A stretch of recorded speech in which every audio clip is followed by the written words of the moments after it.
I am Damayanti welcome to my YouTube channel. ମୁଁ NET syllabus wise ଆଲୋଚନା କରୁଥିଲି 70ରୁ ସହସ୍ରାଧିକ ବୁକ୍ରୁ। ତ ସଚ୍ଚିଦାନନ୍ଦ ରାଉତରାୟଙ୍କର କବିତା ଗୁଡ଼ିକୁ ମୁଁ ଆଲୋଚନା କରିଥିଲି। ଏବେ ଆଲୋଚନା କରିବା ଗୁରୁପ୍ରସାଦ ମହାନ୍ତିଙ୍କର କବିତାର ପଂକ୍ତି ଗୁଡ଼ିକ ଆମର ନେଟ୍ ଏକ୍ଜାମ୍ରେ ଆସେ। ତ ଦେଖନ୍ତୁ, ତାଙ୍କର କବିତାରେ ଏହି ପରିସ୍ଥିତିକୁ ସମୟ ସହିତ ଅଭିସାର ନାମରେ ନାମିତ କରିଛନ୍ତି। ଯଥା ଆଶ୍ଚର୍ଯ୍ୟ ସେ ହଜିଥିବା ମୁହୂର୍ତ୍ତର ସମୟର ଅଭିସାର ରାତି। ଆଶ୍ଚର୍ଯ୍ୟ ସେ ହଜିଥିବା ମୁହୂର୍ତ୍ତର ସମୟ ଅଭିସାର ରାତି। ପକ୍ଷୀ ଆଉ ଫୁଲ ସବୁ ହସ ଗୀତ ବ୍ୟାଣ୍ଡ ବାଜା କେବେ ଥିଲା କେଉଁଠି କେଉଁଠି। ଏଠି ଫୁଲ ନାରୀମାନଙ୍କର ଓ ପକ୍ଷୀ ପୁରୁଷମାନଙ୍କର ପ୍ରତୀକ କରେ। କ୍ଲବ୍ ଓ କାବାର ହସ ଗୀତ ନାଚ ବାଦ୍ୟ ମଧ୍ୟ ସୂଚିତ ହୁଏ।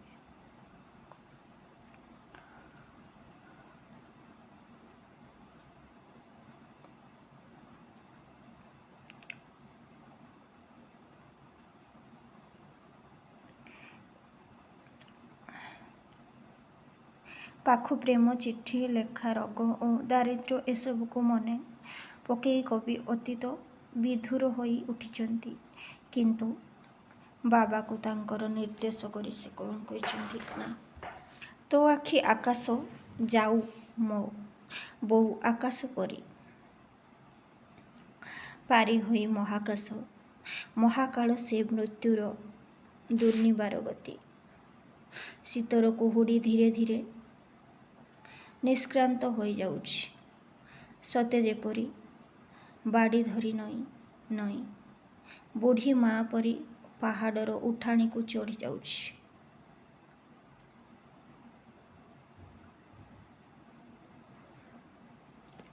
ନେକ୍ସଟ,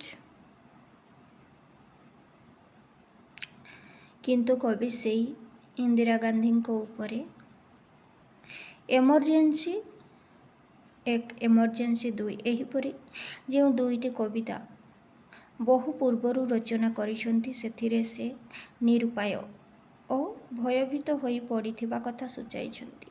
ଯଥା ଅତର୍କିତ ସେ ମୁହଁର ହସ ଆସି ଧକ୍କା ଖାଏ ଅସହାୟ ମୋ ମନର ନିରୁପାୟ ତ୍ରସ୍ତ ଚେତନାରେ।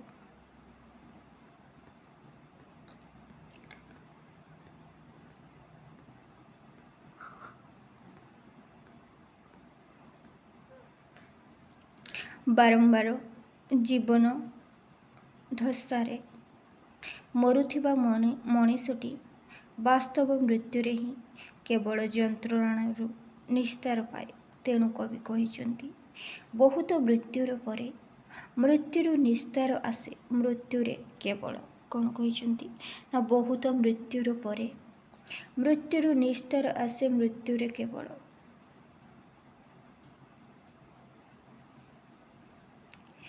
ସେହି ଏକମାତ୍ର ସତ୍ୟ ଶାଶ୍ୱତ, ଆଉ ସବୁ ମିଥ୍ୟା ମାୟା ମୋହ ଏବଂ ପ୍ରହେଳିକା ମାତ୍ର। ତେଣୁକରି କବି ଗୁରୁପ୍ରସାଦ ମହାନ୍ତି କହିଛନ୍ତି, ସତ୍ୟ ସତ୍ୟ ଏକମାତ୍ର ସତ୍ୟ ହିଁ ଆପଣ। ସତ୍ୟ ସତ୍ୟ ଏକମାତ୍ର ସତ୍ୟ ହିଁ ଆପଣ। ବନ୍ଧୁ ଜ୍ଞାତି ସହୋଦର ମାତୁଳ ପିତୃବ୍ୟ। ବନ୍ଧୁ ଜ୍ଞାତି ସହୋଦର ମାତୁଳ ପିତୃବ୍ୟ ସମସ୍ତେ ଆପଣ, ପୁଣି ସମସ୍ତଙ୍କ ହତ୍ୟାରେ ଆପଣ।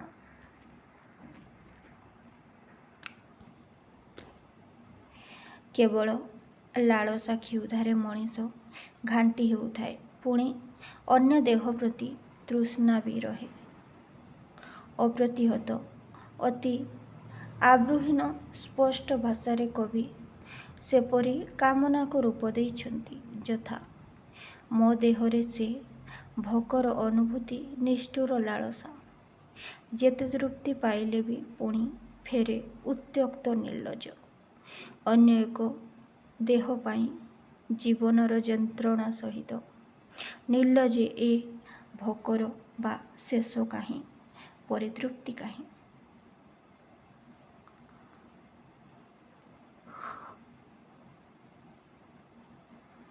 କିନ୍ତୁ ସମଗ୍ର କବିତାଟି ଉତ୍ତର ମେଘ ଜହ୍ନକୁ କେନ୍ଦ୍ର କରି ବିରଚିତ। ଅର୍ଥାତ୍ ଉତ୍ତର ମେଘର ଜହ୍ନ ତୋ ହାତ ତୋ ପଦ୍ମ ଫୁଲ ପରି।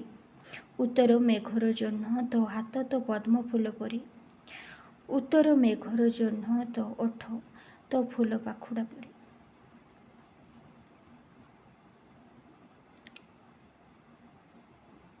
ନେକ୍ସଟ ଏବେ ଦେଖିବା ଭାନୁଜୀ ରାଓ। ଭାନୁଜୀ ରାଓଙ୍କର କବିତା ଗୁଡ଼ିକ ଦେଖିବା, ପଙ୍କ୍ତି ଗୁଡ଼ିକ।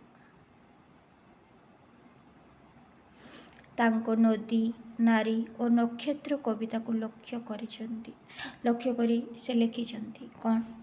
ଭାନୁଜୀ ରାଓଙ୍କ ନଦୀ, ନାରୀ ଓ ନକ୍ଷତ୍ର କବିତା ଦେଖିବା। ଏଠି ଖାଲି ଅପଯଶ, ନୀରବତା, ତିକ୍ତ ବିଡ଼ମ୍ବନା। ଏଠି ଖାଲି ଅପଯଶ, ନୀରବତା, ତିକ୍ତ ବିଡ଼ମ୍ବନା। ଏ ପୃଥିବୀ ସବୁ କ'ଣ ଭରି ଅଛି ଅସହ୍ୟ ଅନ୍ଧାର। ଚାଲିଯିବା ଆଉ ଏକ ନକ୍ଷତ୍ରରେ ବାନ୍ଧିବାକୁ ଘର।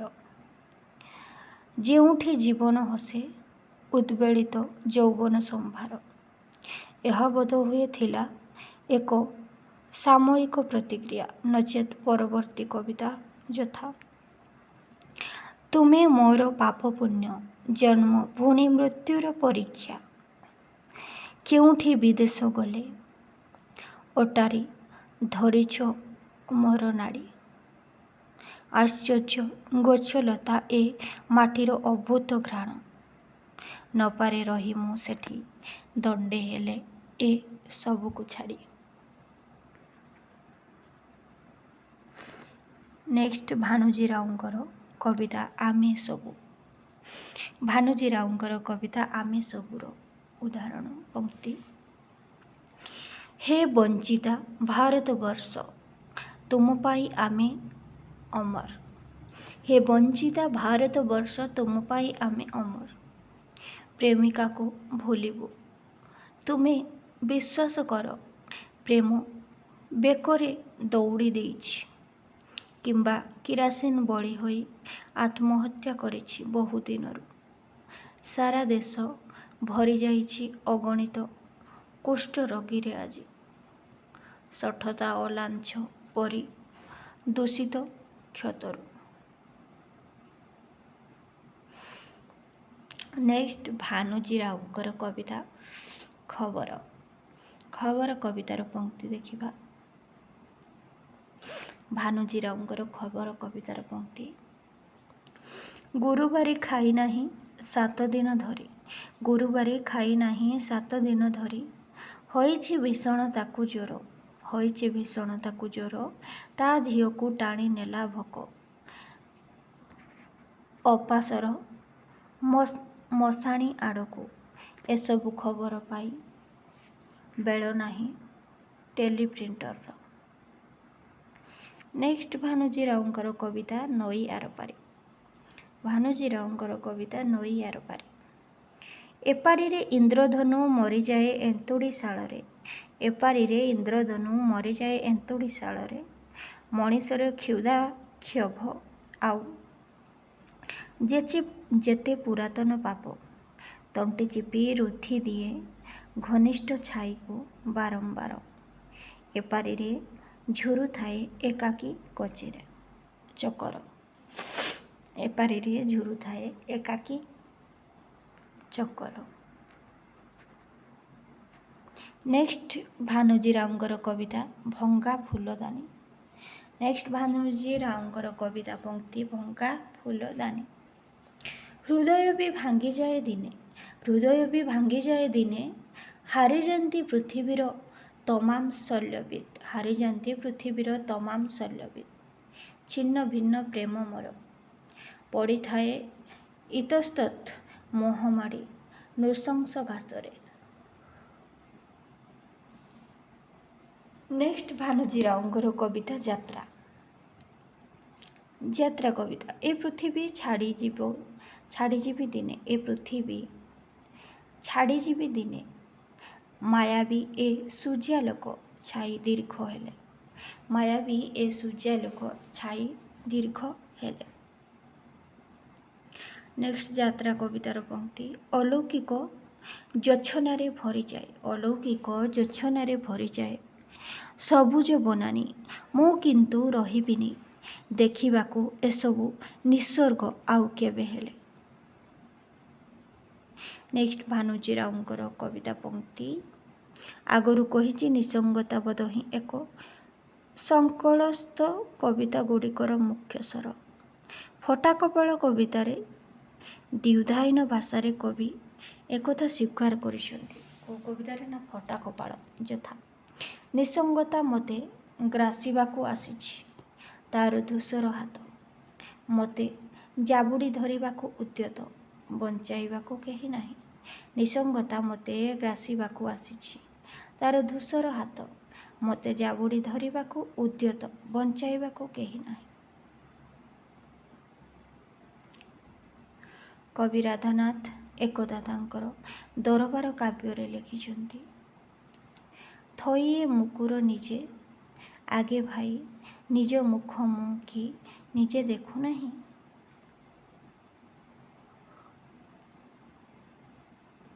ମୌସୁରୀ। ନେକ୍ସଟ ଭାନୁଜୀ ରାଉଙ୍କର କବିତା ମୌସୁରୀ କବିତାର ପଂକ୍ତି। ମେଘ ଅଠି ଈଶ୍ୱର ମେଘର ରାଜତ୍ୱ ପୂରାପୁରି, ମେଘ ଅଠି ଈଶ୍ୱର ମେଘର ରାଜତ୍ୱ ପୂରାପୁରି, ମେଘ ବଡ଼ ସ୍ୱେଚ୍ଛାଚାରୀ ରାଜକନ୍ୟା ଶୋଇଥିବା ଘରେ। ବେପଥୁ କେଶବାସ ସଜାଡ଼ୁ ସଜାଡ଼ୁ ଅଚାନକ ପଶିଯାଏ ବିନା ଡାକରାରେ, ଅଚାନକ ପଶିଯାଏ ବିନା ଡାକରାରେ। ମୌସୁରୀ କବିତା ଭାନୁଜୀ ରାଉଙ୍କ। ନେକ୍ସଟ ଭାନୁଜୀ ରାଉଙ୍କ କବିତା ପ୍ରତୀକ୍ଷା। ପ୍ରତୀକ୍ଷା କବିତା। ସବୁ ଛାଡ଼ି ଯାଉଛି ସେ ସୁଦୂର ଅନ୍ୟ ଦିଗନ୍ତକୁ, ସବୁ ଛାଡ଼ି ଯାଉଛି ସେ ସୁଦୂର ଅନ୍ୟ ଦିଗନ୍ତକୁ, ସେ ଆଉ ଆସିବ ନାହିଁ ଧୂଳିର ଏ ପୃଥିବୀକୁ ଫେରି, ସେ ଆଉ ଆସିବ ନାହିଁ ଧୂଳିର ଏ ପୃଥିବୀକୁ ଫେରି। ନେକ୍ସଟ ଭାନୁଜୀ ରାଉଙ୍କର କବିତା ସମୟ ଓ ମୁଁ। ସମୟ ଓ ମୁଁ। ସମୟ ତା ନିଜର ମାଲିକ, ସେ କାହାର କ୍ରୀତଦାସ ନୁହେଁ, ସମୟ ତା ନିଜର ମାଲିକ, ସେ କାହାର କ୍ରୀତଦାସ ନୁହେଁ। ଜୀବନର ସମୟ ବି ପୂର୍ଣ୍ଣ ହେବ ଅଚାନକ ଦିନେ, ଜୀବନର ସମୟ ବି ପୂର୍ଣ୍ଣ ହେବ ଅଚାନକ ଦିନେ। ପୃଥିବୀରେ ବଞ୍ଚି ରହିବାକୁ ସମୟ ଆଉ ସମୟ ଦେବନି।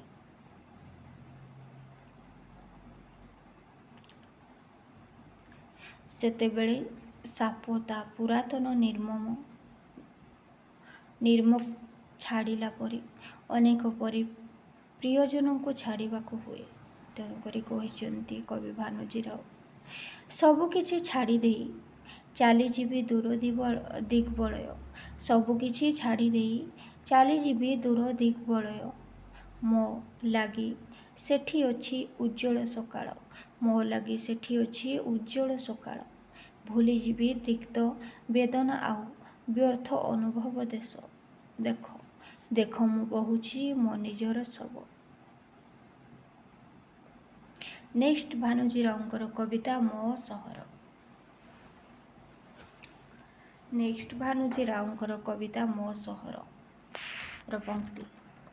ଚୋରାବାଲି ପରି ପ୍ରେମ, ଚୋରାବାଲି ପରି ପ୍ରେମ ଭିଡ଼ି ନେଲା ମୋତେ, ଚୋରାବାଲି ପରି ପ୍ରେମ ଭିଡ଼ି ନେଲା ମୋତେ, ନିମଜ୍ଜିତ କଲା ତାର କ୍ରୂର ଆଶ୍ଳେଷରେ, ଧୀରେ ଧୀରେ ବୁଡ଼ିଯାଏ ମୁଁ ତ ଉଠିବାକୁ ଚେଷ୍ଟା କରି, ଆହୁରି ବୁଡ଼ିଯାଏ ଦ୍ରୁତ।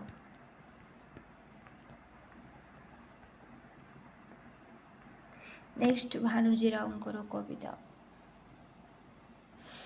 ଆଜି ଜନ୍ମଦିନ କବିତାରେ ସେ ଜହ୍ନ ସମ୍ପର୍କରେ ଏକ ସ୍ପଷ୍ଟୋକ୍ତି ପ୍ରକାଶ କରିଛନ୍ତି। କେଉଁ କବିତାରେ ନା ଆଜି ଜନ୍ମଦିନ। ଭାନୁଜୀ ରାଉଙ୍କର କବିତା ଆଜି ଜନ୍ମଦିନ। ଦେଖିବା। କିନ୍ତୁ ମୋ କବିତାରେ ଜହ୍ନର ଅଛି ଅତି, କିନ୍ତୁ ମୋ କବିତାରେ ଜହ୍ନର ଅଛି ଅତି ବିଶିଷ୍ଟ ଭୂମିକା। ମୁଁ ଲେଖୁଛି ଅନେକ ସୋନେଟ୍, ଯେଉଁଠି ସିନେମା ନାୟିକା ଭଳି ଯୋଛନାର ପୂର୍ଣ୍ଣ ବିଭରେ ଜହ୍ନ ଆସି ଉଭା ହୁଏ ଆକାଶରେ ପୁଣି, ଜହ୍ନ ଆସି ଉଭା ହୁଏ ଆକାଶରେ ପୁଣି। ନେକ୍ସଟ ଭାନୁଜୀ ରାଉଙ୍କର କବିତା ନାଁ କହିବିନି। ଭାନୁଜୀ ରାଉଙ୍କର କବିତା ନାଁ କହିବିନି। ମନେ ରଖ ଜହ୍ନ କିଛି ନୀତି ଆସେ ନାହିଁ। ମନେ ରଖ ଜହ୍ନ କିଛି ନୀତି ଆସେ ନାହିଁ। ଆସିଲେ ଫେରାଅ ନାହିଁ ତାକୁ। ଆସିଲେ ଫେରାଅ ନାହିଁ ତାକୁ। ଭୀଷଣ ବୋକା ତୁମେ ଜୋଛନାକୁ ଭୁଲ ବୁଝ ନାହିଁ। ନେକ୍ସଟ କବିତା ଶାନ୍ତି। ଭାନୁଜୀ ରାଉଙ୍କର କବିତା ଶାନ୍ତି। ଶାନ୍ତି କ'ଣ ଗଡ଼ି ଗଡ଼ି ଗୁଡ଼କଙ୍କ ଭଳି। ଶାନ୍ତି କ'ଣ ଗଡ଼ି ଗଡ଼ି ଗୁଡ଼କଙ୍କ ଭଳି। ବାଲିବନ୍ତ ତଳେ ତଳେ ଶୁଙ୍ଘି ଶୁଙ୍ଘି ଯାଉଥିବ ଖାଲି। ଧରା ଦେବ ନାହିଁ କିମ୍ବା ଶାନ୍ତି ବଡ଼ ଅଲିଅଳ। ଟିକିଏ କୋଳାହଳ ସହିପାରେ ନାହିଁ। ଚୁପ୍ କରି ଶାନ୍ତି ଖସିଯାଏ। ସେହିପରି ହସକାନ୍ଦ କବିତାରେ ଏକ ସୁନ୍ଦର ଚିତ୍ରକଳ୍ପ ପ୍ରୟୋଗ କରାଯାଇଛି। ନେକ୍ସଟ ଭାନୁଜୀ ରାଉଙ୍କର କବିତା ଶୈଶବର କୈଶୋର।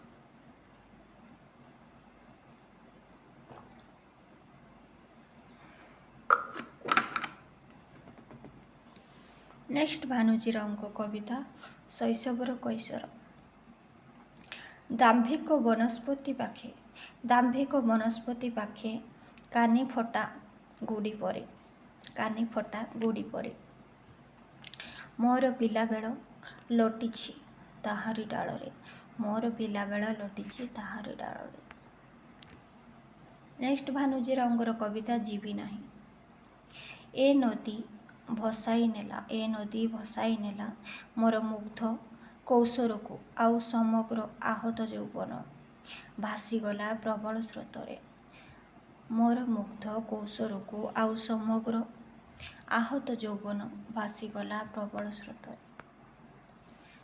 ନେକ୍ସଟ ଭାନୁଜୀ ରାଉଙ୍କର କବିତା ଚାପୁ।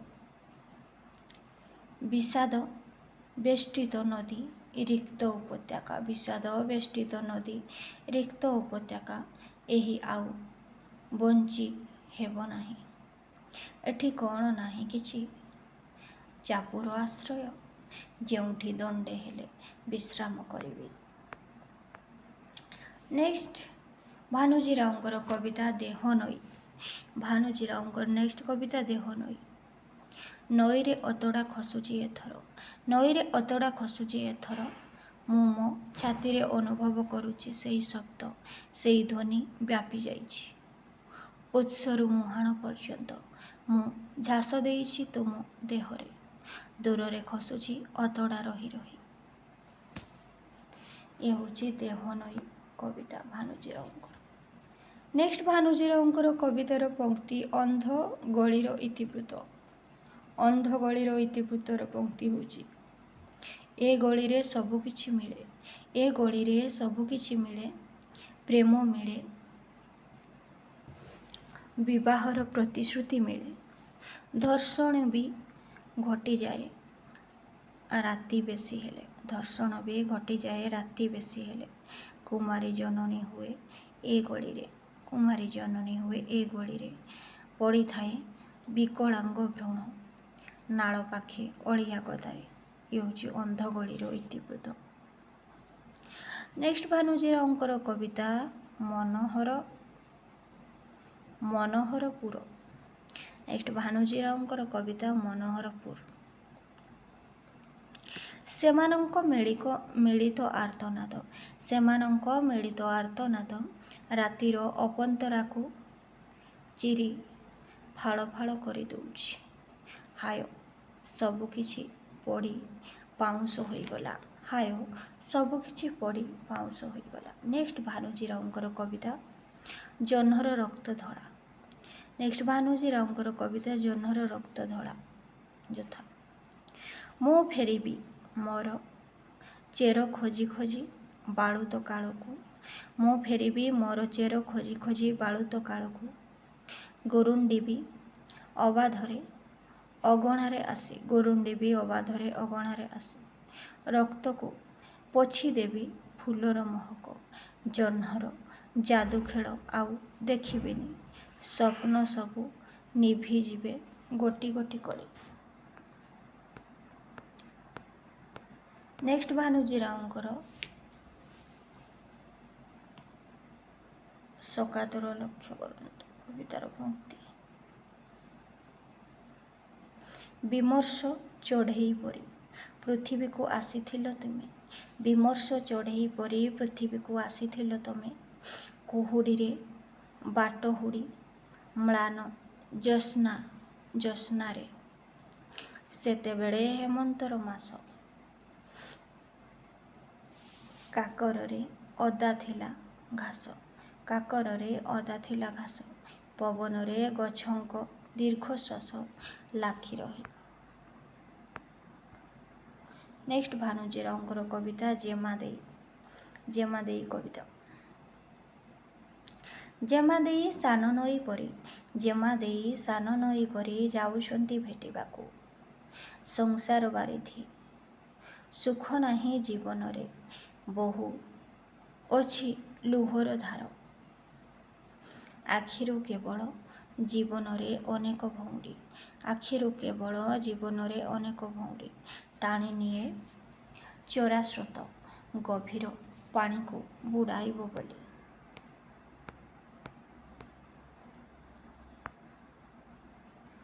ନେକ୍ସଟ ଭାନୁଜୀ ରାଓଙ୍କର କବିତା ଜେଜେମା। ନେକ୍ସଟ ଭାନୁଜୀ ରାଓଙ୍କର କବିତା ପଂକ୍ତି ଜେଜେମା। ଜେଜେମାର ମୁହଁ ଯାକ ବୁଢ଼ିଆଣୀ ଜାଲ ପରି। ଜେଜେମାଙ୍କ ମୁହଁ ଯାକ ବୁଢ଼ିଆଣୀ ଜାଲ ପରି। ବୟସର ଜଟିଳ ଜ୍ୟାମିତି ଆଖିର ପରଳ। ସଂସାରର ସମସ୍ତ ଗରଳ ସେ କରିଛି ପାନ। ଦ୍ୱିଧାହୀନ ପ୍ରଶ୍ନ ଚିତ୍ତରେ। ଦ୍ୱିଧାହୀନ ପ୍ରଶ୍ନ ଚିତ୍ତରେ।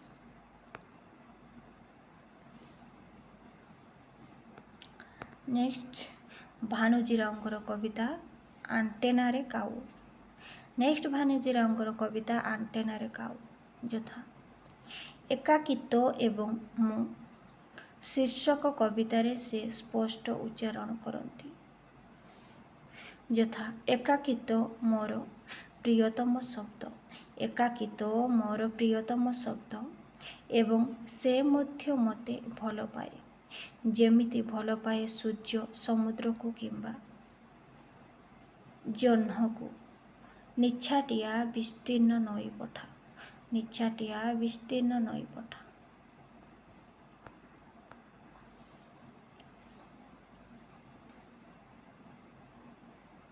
ନେକ୍ସଟ ଭାନୁଜୀ ରାଓଙ୍କର କବିତା ମୃତ୍ୟୁର ମୁହଁ।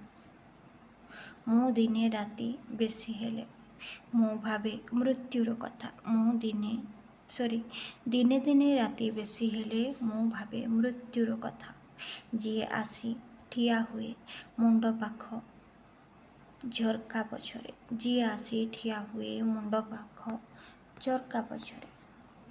ନେକ୍ସଟ ଭାନୁଜୀ ରାଓଙ୍କର କବିତା ଦହନ।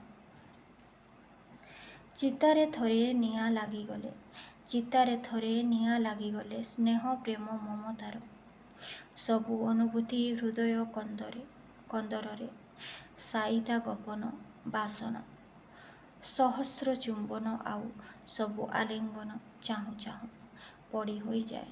ଇଏ ହେଉଛି ଦହନ କବିତାର ପଂକ୍ତି। ନେକ୍ସଟ ଭାନୁଜୀ ରାଓଙ୍କର କବିତା କଳିଙ୍ଗ। କଳିଙ୍ଗ କବିତାର ପଂକ୍ତି। ମୁଁ ଏକ କ୍ଳାନ୍ତ ବିହଙ୍ଗ ଡେଣା ମୋର ଯାଇଛି ଥକି। ମୁଁ ଏକ କ୍ଳାନ୍ତ ବିହଙ୍ଗ ଡେଣା ମୋର ଯାଇଛି ଥକି। ଆକାଶେ ଅନେକ ଝଡ଼ ବହୁ କିଛି ରହିଗଲା ବାକି। ଆକାଶେ ଅନେକ ଝଡ଼ ବହୁ କିଛି ରହିଗଲା ବାକି। ମୁଁ ଆଉ ପାରୁନାହିଁ ଏକାକୀ ଏକାକୀ। ମୁଁ ଆଉ ପାରୁନାହିଁ ଏକାକୀ ଏକାକୀ। ନେକ୍ସଟ ଭାନୁଜୀ ରାଓଙ୍କର କବିତା ପ୍ରତୀକ୍ଷାର ଦିଗନ୍ତ। ନେକ୍ସଟ ଭାନୁଜୀ ରାଓଙ୍କର କବିତା ପ୍ରତୀକ୍ଷାର ଦିଗନ୍ତ। ଯଥା ପୃଥିବୀରେ ପ୍ରେମ ନାହିଁ ଆଶ୍ଳେଷ ନାହିଁ। ପୃଥିବୀରେ ପ୍ରେମ ନାହିଁ ଆଶ୍ଳେଷ ନାହିଁ। ମଣିଷ ଭୁଲିଛି ଚୁମ୍ବନର ସ୍ୱାଦ। ଚାରିଆଡ଼େ କେବଳ ବିଷାଦ। ଛାଇମାନେ ଛୁରୀ ବଜାଉଛନ୍ତି ତଣ୍ଟି କାଟିବାକୁ। ଛାଇମାନେ ଛୁରୀ ବଜାଉଛନ୍ତି ତଣ୍ଟି କାଟିବାକୁ। ନିଜ ଛାଇ ଦେଖି ମଧ୍ୟ ସେ ଡରିବାକୁ ବାଧ୍ୟ ହୁଏ, କାରଣ ତାର ଚତୁଃପାର୍ଶ୍ୱ। ନେକ୍ସଟ, ଭାନୁଜୀରାଓଙ୍କର କବିତା କ୍ଷତ ଚିହ୍ନ ସବୁ ଯଥା ଏଥର ମୁଁ ପାତାଳକୁ ଯିବି ଯେଉଁଠି ଆକାଶ ନାହିଁ। ଏଥର ମୁଁ ପାତାଳକୁ ଯିବି ଯେଉଁଠି ଆକାଶ ନାହିଁ। ଗର୍ତ୍ତରେ ସମର୍ପିତ ପ୍ରାଣ, ଏଠି ନାହିଁ ପବନର ଘ୍ରାଣ। ଏପରିକି ମୋ ଛାଇ ଡେଇଁ ପଡ଼େ ମୋ ଉପରକୁ ଅଚାନକ। ନେକ୍ସଟ, କବି ଭାନୁଜୀରାଓଙ୍କର କବିତାର ମୃତ୍ୟୁ। ସ୍ୱପ୍ନ ଭିତରେ କୌଣସି ନାରୀ ଆସି ଦେଖାଦିଏ ନାହିଁ। ସ୍ୱପ୍ନ ଭିତରେ କୌଣସି ନାରୀ ଆସି ଦେଖାଦିଏ ନାହିଁ। ସମୁଦ୍ର ସ୍ତବ୍ଧ ହୋଇ ପଡ଼ି ରହେ ବିଶାଳ ଶବଦେହ ପରି। ସମୁଦ୍ର ସ୍ତବ୍ଧ ହୋଇ ପଡ଼ି ରହେ ବିଶାଳ ଶବଦେହ ପରି। କବିତା ମରିଯାଇଛି।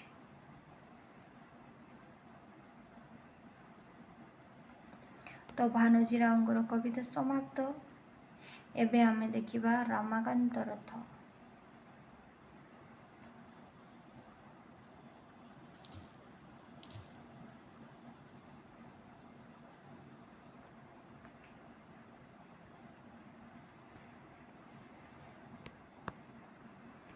ଯେଉଁଗୁଡ଼ିକ ନେଟ୍ ସିଲାବସ୍ରେ ଅଛି ସେଗୁଡ଼ିକ ଆମେ ଦେଖିବା।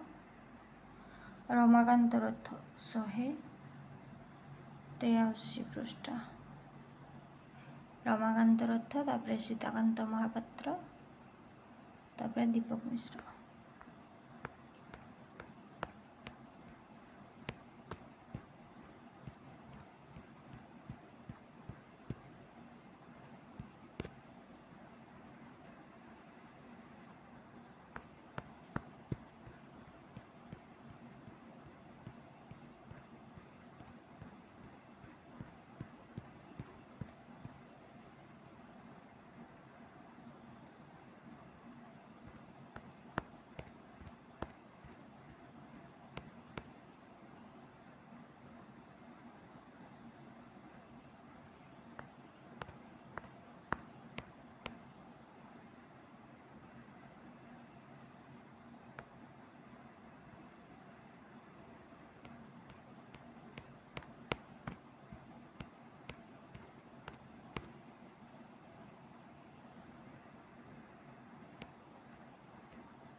ରମାକାନ୍ତ ରଥ ଦେଖିବା।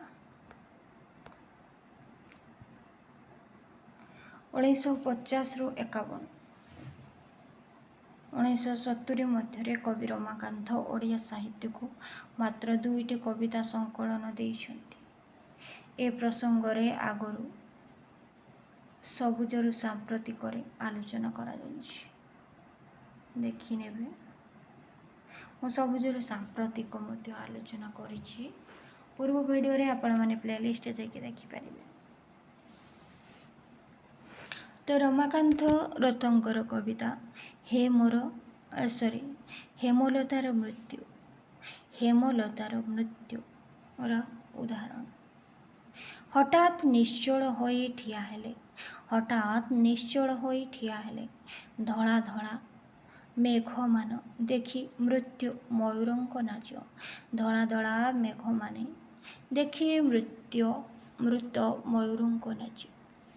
ନେକ୍ସଟ, ରମାକାନ୍ତ ରଥଙ୍କର କବିତା ସମୁଦ୍ରକୂଳ କବିତାର ଉଦାହରଣ। ଯେଉଁଦିନ ତୁମେ ସ୍ୱପ୍ନ ଦେଖିବ ଯେ ବାରମ୍ବାର ଅଳି କରୁଛନ୍ତି।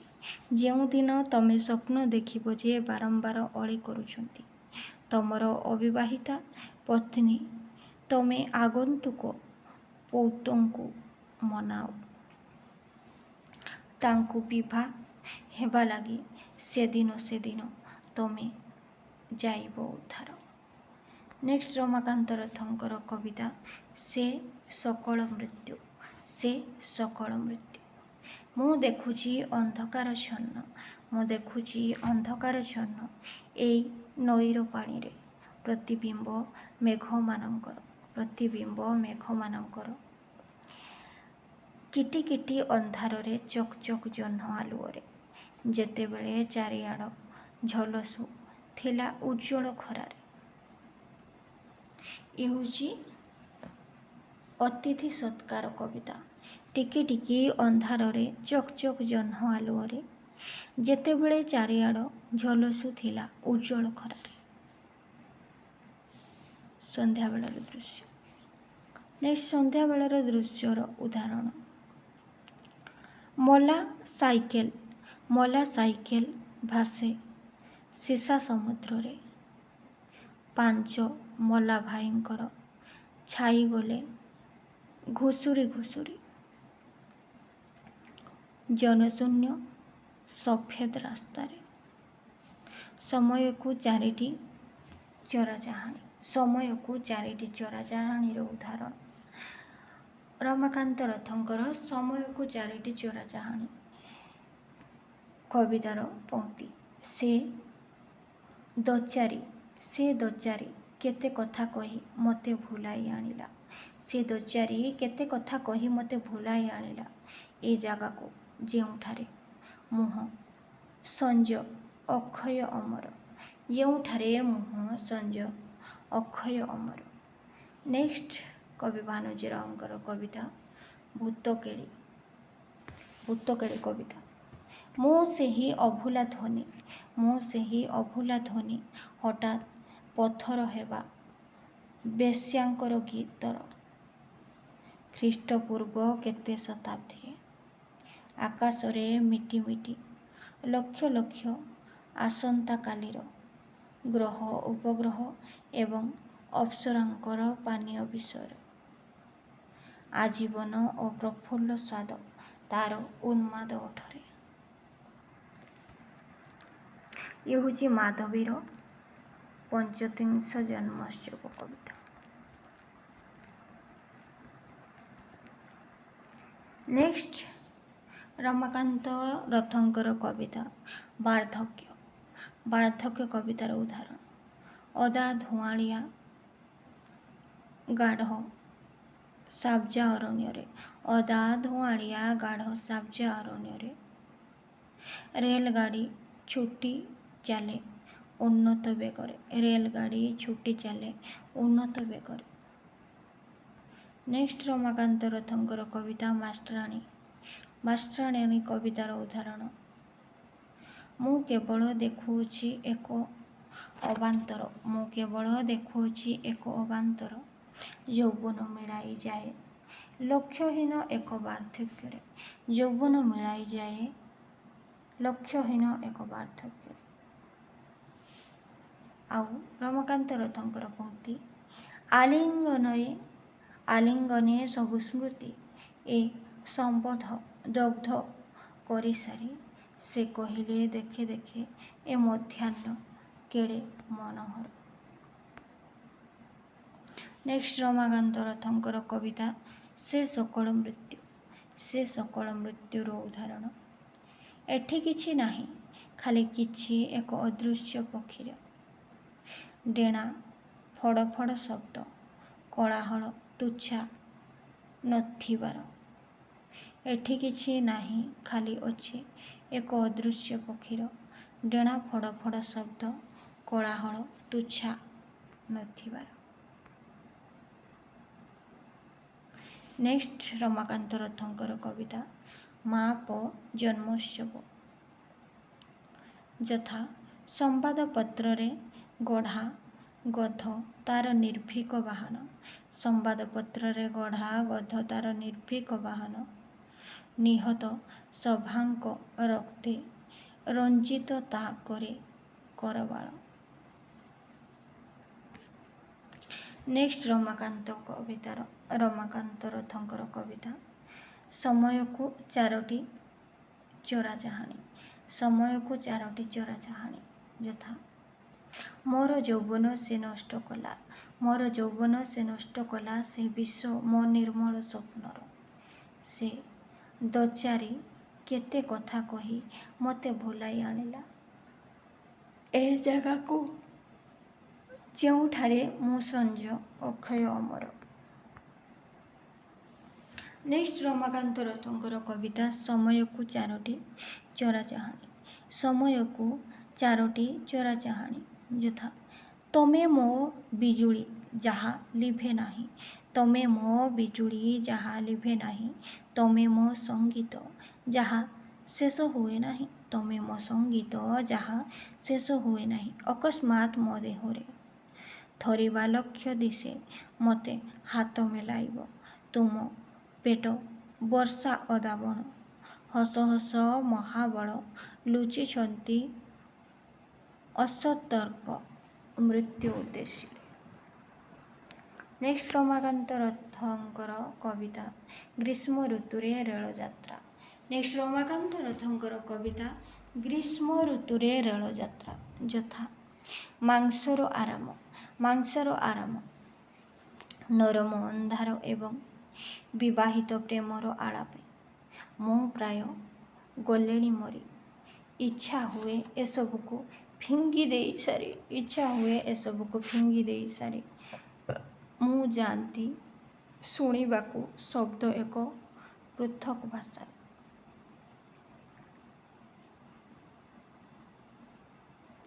ନେକ୍ସଟ ରମାକାନ୍ତ ରଥଙ୍କର କବିତା ହୃଦୟେଶ୍ୱରୀ। ହୃଦୟେଶ୍ୱରୀ କବିତାର ଉଦାହରଣ ମୋର ହଠାତ୍ ଇଚ୍ଛା ହେଲା ତାଙ୍କୁ, ମୋର ହଠାତ୍ ଇଚ୍ଛା ହେଲା ତାଙ୍କୁ ଜାକି ଧରିବାକୁ, କିନ୍ତୁ ବାଟେ ଘାଟେ କିଏ ଏହା କରେ, କିନ୍ତୁ ବାଟେ ଘାଟେ କିଏ ଏହା କରେ।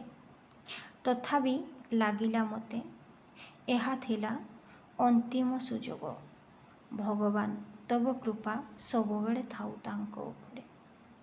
ନେକ୍ସଟ ରମାକାନ୍ତ ରଥଙ୍କର କବିତା ପଂକ୍ତି ହୃଦୟେଶ୍ୱରୀ। ନେକ୍ସଟ ରମାକାନ୍ତ ରଥଙ୍କର କବିତା ପଂକ୍ତି ହୃଦୟେଶ୍ୱରୀ ଯଥା ମୁଁ ଜାଣିଛି ବିଭାଘର ଆଗୁ କାହା ପ୍ରେମରେ ପଡ଼ିଲେ, ମୁଁ ଜାଣିଛି ବିଭାଘର ଆଗୁ କାହା ପ୍ରେମରେ ପଡ଼ିଲେ ବା ବାଗଦତ୍ତାକୁ ଛାଡ଼ି ଆଉ କାହା ସଙ୍ଗେ ଘର କଲେ, ବାଧା ବା ଧନ ଅର୍ଜନ କରି କୋଠା ଘର କଲେ ବା ସୁନ୍ଦରୀ ଭାର୍ଯ୍ୟା ସଙ୍ଗେ ଦିନ ନେଲେ, ଈଶ୍ୱରଙ୍କୁ ସ୍ମରଣ ନ କରି ପରମାୟୁ ଅଳ୍ପ ହୁଏ ଓ ପ୍ରେତାତ୍ମା ଅଶାନ୍ତ ଭାବରେ। ନେକ୍ସଟ ରମାକାନ୍ତ ରଥଙ୍କର କବିତା ହୃଦୟେଶ୍ୱରୀର ଉଦାହରଣ ଆଉ ତୋ ଦେହ ଉଜ୍ଜଳ ମାଗ, ତୋ ଦେହ ଉଜ୍ଜଳ ମାଗ ଶସ୍ତ୍ର ସୂର୍ଯ୍ୟ ଦୀପ୍ତିରୁ ଅଧିକ, ତୋର ମୁକ୍ତ କେଶ ମାଗ ଲମ୍ବି ଅଛି ଆଣ୍ଠୁ ଯାଏ ତୋର।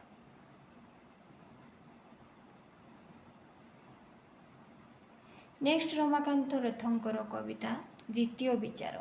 ନେକ୍ସଟ ରମାକାନ୍ତ ରଥଙ୍କର କବିତା ଦ୍ୱିତୀୟ ବିଚାର ଯଥା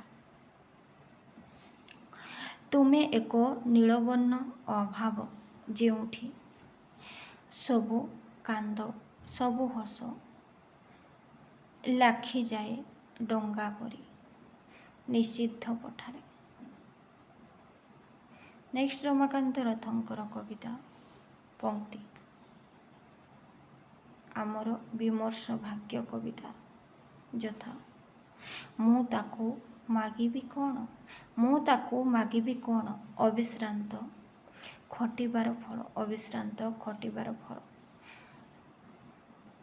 ସେ ତ ମୋତେ ମିଳିଅଛି। ବାତଗ୍ରସ୍ତ ପ୍ରତିଗଣ୍ଠି ମୁଣ୍ଡଯାକ ଝଟ ପରି ବାଳ, ଅସୁଖୀ ଘରଣୀ ଏବଂ ପିଲାମାନେ ଅସ୍ଥିର ଦେବୀଙ୍କୁ। ନେକ୍ସଟ ରମାକାନ୍ତ ରଥଙ୍କର କବିତା ପ୍ରେମପତ୍ର। ନେକ୍ସଟ ରମାକାନ୍ତ ରଥଙ୍କର କବିତା ପ୍ରେମପତ୍ର ଯଥା ମୋତେ ଲାଗେ ମୋ ଦେହାନ୍ତ, ମୋତେ ଲାଗେ ମୋ ଦେହାନ୍ତ ଆରମ୍ଭ ହେଲାଣି ଝରଣାର କୁଳୁ କୁଳୁ ବହିବା ଶବ୍ଦରେ, ଝରଣାର କୁଳୁ କୁଳୁ ବହିବା ଶବ୍ଦରେ ସମ୍ଭାବନା ନିମନ୍ତ୍ରଣ କିଛି ନାହିଁ ଖାଲି ଗୋଟିଏ ଦେହର ଧ୍ୱଂସ ପରିବର୍ତ୍ତୀ ବିଳାପ ଶୁଭେ।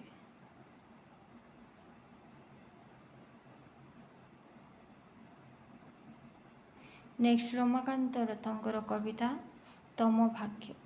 ନେକ୍ସଟ ରମାକାନ୍ତ ରଥଙ୍କର କବିତା ତମ ଭାଗ୍ୟ।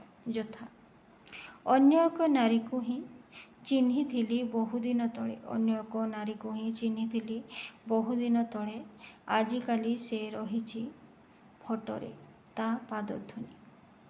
ଏବେ ମଧ୍ୟ ଶୁଭେ ବେଳେ ବେଳେ, ଏବେ ମଧ୍ୟ ଶୁଭେ ତାର ଖିଲ୍ ଖିଲ୍ ହସ।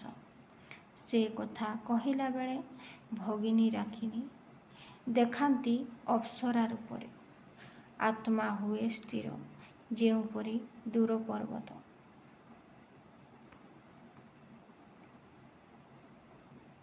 ନେକ୍ସଟ ରମାକାନ୍ତ ରଥଙ୍କର କବିତା ଉଜ୍ଜଳ ଭବିଷ୍ୟତ। ନେକ୍ସଟ ରମାକାନ୍ତ ରଥଙ୍କର କବିତା ଉଜ୍ଜଳ ଭବିଷ୍ୟତ। ଯଥା ଅନ୍ୟ ଏକ ମୃତ୍ୟୁ ହେବ ମୋର ମରିବା ଦିନ, ଅନ୍ୟ ଏକ ମୃତ୍ୟୁ ହେବ ମୋର ମରିବା ଦିନ। ଫୁଙ୍ଗୁଳା ଦେହରେ କଙ୍କି ଧରିବାରେ କଳି ତଳିବାରେ, ଫୁଙ୍ଗୁଳା ଦେହରେ କଙ୍କି ଧରିବାରେ କଳି ତଳିବାରେ। ସକାଳ ଗୋଟାକ କାଟୁଥିବା ବାଳକର ସେଦିନ ଦେହାନ୍ତ ହେବ ମୋର ଆଜୀବନ। ସେ ନ ମରି ରହିଲା ଚୁପଚାପ ସେ ଅଧର ରାତିରେ।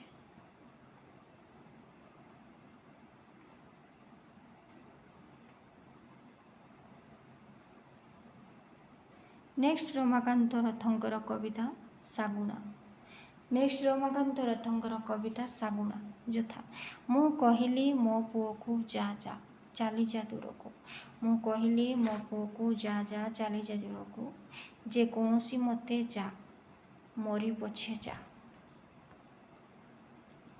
ଅନ୍ତତଃ ତୋ ଆତ୍ମା ରହୁ ପ୍ରଫୁଲ୍ଲ ଏଠାରେ, ମୃତ୍ୟୁର ପ୍ରଥମ ଚୋଟ ଆତ୍ମାରେ ବାଜେ ଓ ଶରୀର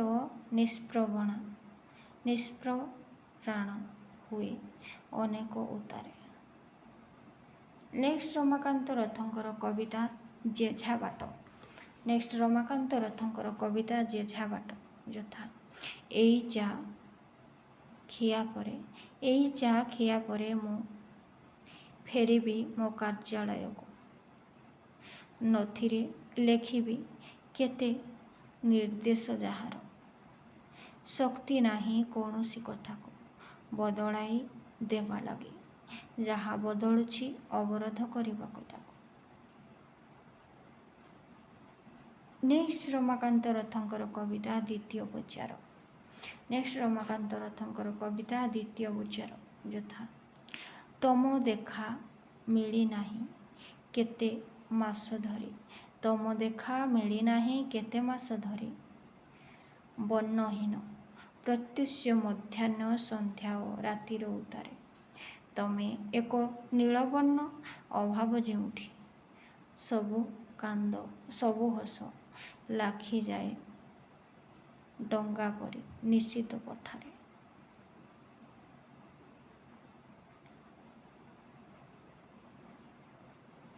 ନେକ୍ସଟ ରମାକାନ୍ତ ରଥଙ୍କର କବିତା ତମେ ଚାଲିଯିବା ପରେ। ନେକ୍ସଟ ରମାକାନ୍ତ ରଥଙ୍କ କବିତା ତମେ ଚାଲିଯିବା ପରେ। ଯଥା ପ୍ରତିରୂପ ଏଡ଼ିଦିଏ ସମୟକୁ ଯାହା, ପ୍ରତିରୂପ ଏଡ଼ିଦିଏ ସମୟକୁ ଯାହା, ବିନା ବାକ୍ୟ ବ୍ୟଏ ବାଣ୍ଟି ହୋଇଯାଏ ଅତୀତ କାଳ ବା ବର୍ତ୍ତମାନ କାଳ କିମ୍ବା ଭବିଷ୍ୟତ କାଳର ଘରରେ। ନେକ୍ସଟ ରମାକାନ୍ତ ରଥଙ୍କର କବିତା ଶିଷ୍ଟାଚାର। ନେକ୍ସଟ ରମାକାନ୍ତ ରଥଙ୍କର କବିତା ଶିଷ୍ଟାଚାର। ଯଥା ମୁଁ ଦେଖୁଛି ଆସେ ମୋର ଅନ୍ତିମ ମୁହୂର୍ତ୍ତ, ମୁଁ ଦେଖୁଛି ଆସେ ମୋର ଅନ୍ତିମ ମୁହୂର୍ତ୍ତ, କେତେ ରୂପ ଦୁର୍ଘଟଣା ଆତ୍ମହତ୍ୟା ରୋଗାକ୍ରାନ୍ତ ବାର୍ଦ୍ଧକ୍ୟ ରୂପରେ, କେତେବେଳେ ଥପ ଥପ ରକ୍ତ ବହୁଥିବା ତଲୁଆର ଧରି ଆସେ କେବେ।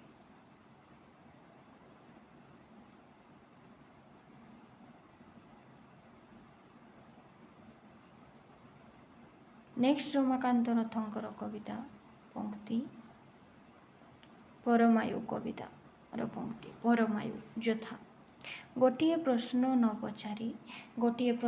ପଚାରି ତମକୁ ମୁଁ ଦେଲି ମୋ ଜୀବନ। ଦେବା ଖୁବ୍ ସ୍ୱାଭାବିକ ଥିଲା। ଯେଣୁ ତମେ ମୃତ୍ୟୁ ପରି କଳ କରୁଥିଲ, ଅଥଚ ମୃତ୍ୟୁର ଭୟ କଦର୍ଯ୍ୟ ଚେହେରା କେଉଁଆଡ଼େ ଫିଙ୍ଗିଦେଲ। ନେକ୍ସଟ ରମାକାନ୍ତ ରଥଙ୍କର କବିତା ଅଦୃଷ୍ଟର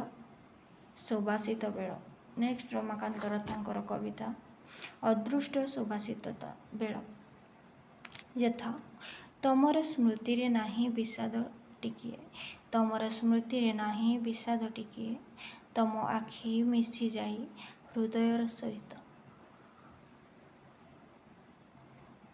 ତମ ଆଖି ମିଶିଯାଇ ହୃଦୟ ସହିତ ଏକ ମହାସାଗରରେ ପରିଣତ ହୁଏ।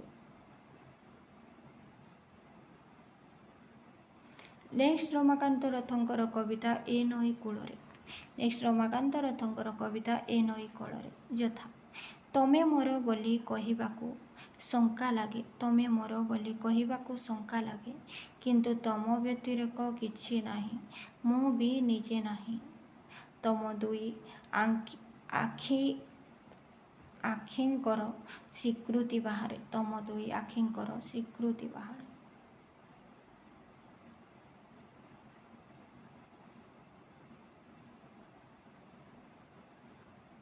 ନେକ୍ସଟ ରମାକାନ୍ତ ରଥଙ୍କର କବିତା ଗୋଟିଏ ସମ୍ବନ୍ଧ ଶେଷ। ଯଥା ତମକୁ ମୁଁ ଖୋଜି ଖୋଜି ପହଞ୍ଚିଲି ମୋ ଚେଷ୍ଟାର ସୀମାନ୍ତ ପ୍ରଦେଶେ। ସେଠାରେ ବି ତରବାରୀ ରଣଝଣ ହୁଏ। ସେଠାରେ ବି ମରିବାର ଭୟ ମାଡ଼ି ଆସେ।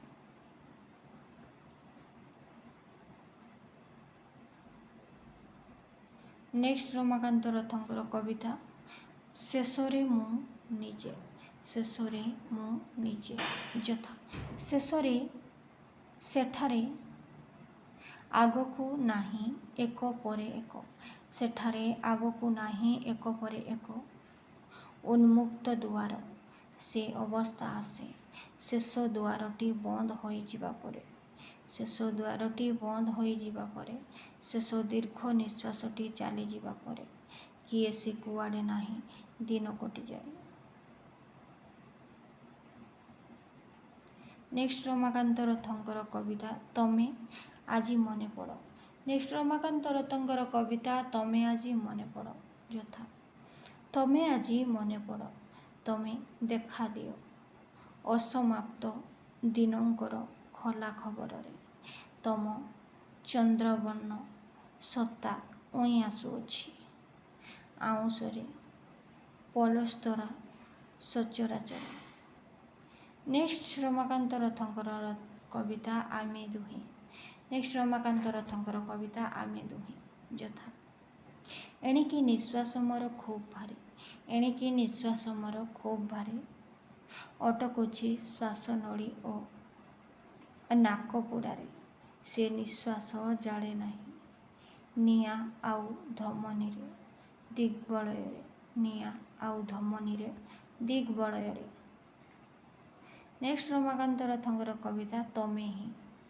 ନେକ୍ସଟ ରମାକାନ୍ତ ରଥଙ୍କର କବିତା ତମେ ହିଁ। ଯଥା ମୋର ରକ୍ତ ଯାଇଛି ମିଶି ତମର ରକ୍ତରେ। ନିଶ୍ୱାସ କେଉଁଠି ଥିବ ତମର ସ୍ତନର ମଝି ମଝି ସଂକୀର୍ଣ୍ଣ ବାଟରେ। ତ ଆଜିର ଆଲୋଚନା ଏତିକି ସମାପ୍ତ କରିବା। ପରବର୍ତ୍ତୀ ଭିଡ଼ିଓରେ ଅନ୍ୟ ପଂକ୍ତି ଗୁଡ଼ିକ ଦେଖିବା। ତାପରେ ଦେଖିବା ସୀତାକାନ୍ତ ମହାପାତ୍ର, ତାପରେ ଦୀପକ ମିଶ୍ର।